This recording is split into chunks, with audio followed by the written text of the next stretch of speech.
Garcia. I like to go by CV. I'm a student and graduate assistant here at Kent State University.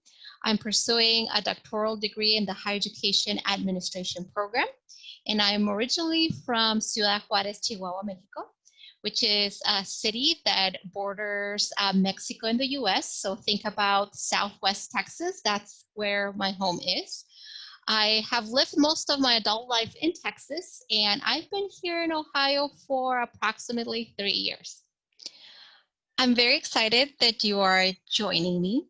And for this video, I am going to be talking a little bit about identity, especially as it relates to being Hispanic or Latino. To begin, I want to clarify that I'm not a Hispanic scholar or historian. I'm not an expert in Latinidad. My background is in science education, and I've worked most of my life in higher education.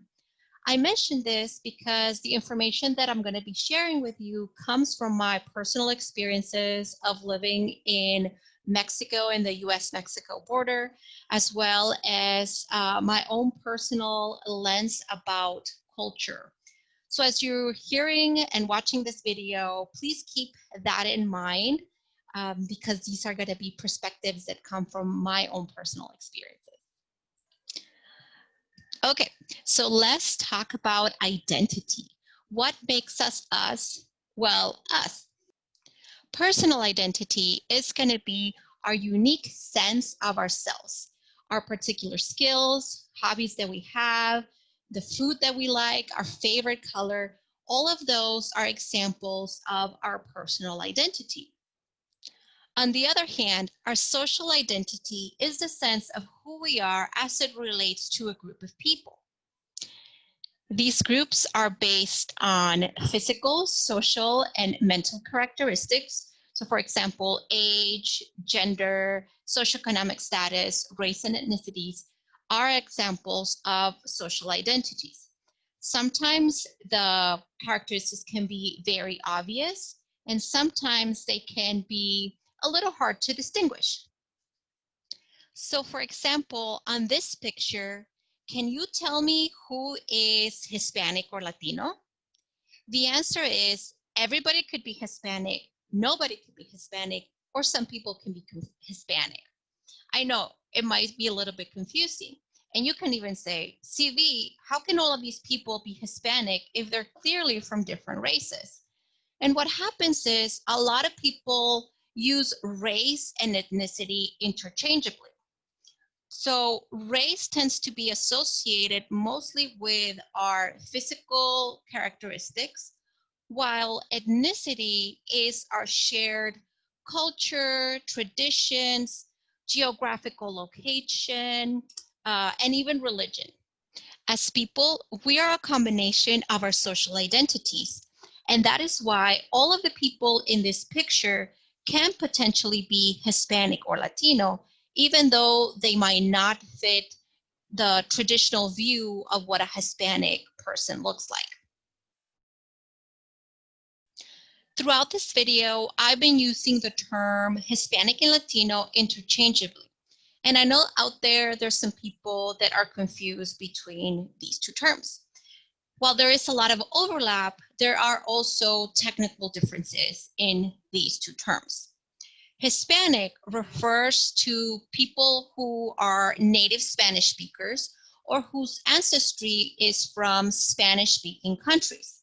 The term Latino refers to people who are from Latin America.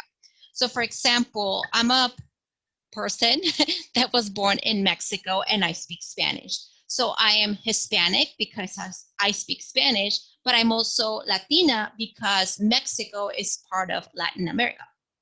On the other hand, if somebody was born in Spain, they would be Hispanic because they speak Spanish, but they would not be considered Latino because Spain is not part of Latin America.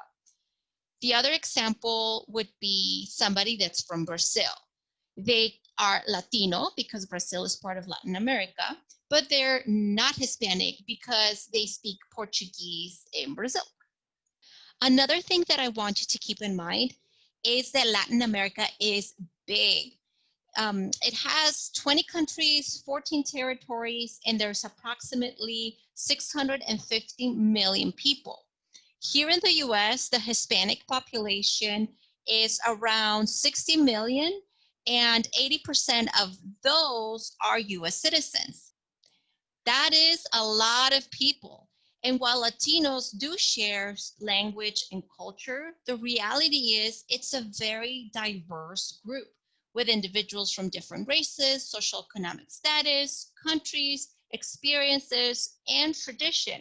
That also includes food, which brings me to just a little point to clarify. Not everybody that is Latino eats spicy food. Um, Salsa and spiciness are mostly for people that live in Mexico, my country, and everybody else in Latin America really doesn't appreciate spicy food. So just food for thought. You might be asking yourselves, how am I supposed to know if a person is Hispanic, Latino, or both? And the answer is to just go and ask them. Genuinely get to know that person and don't assume or impose your views of how this person is supposed to speak, act, or like. Okay, well, that is it for this video. If you want to get to know a little bit more about me, my background, and my culture, I've created a playlist with several videos about life in the US-Mexico border, or how I refer to it, La Frontera. And I've placed a link in the description down below, so make sure you click on that as well. Well, thank you so much for joining me and watching this video. If you do have any questions or comments, feel free to leave them down below. I will be checking those periodically. Thank you again. Nos vemos. Hasta la próxima.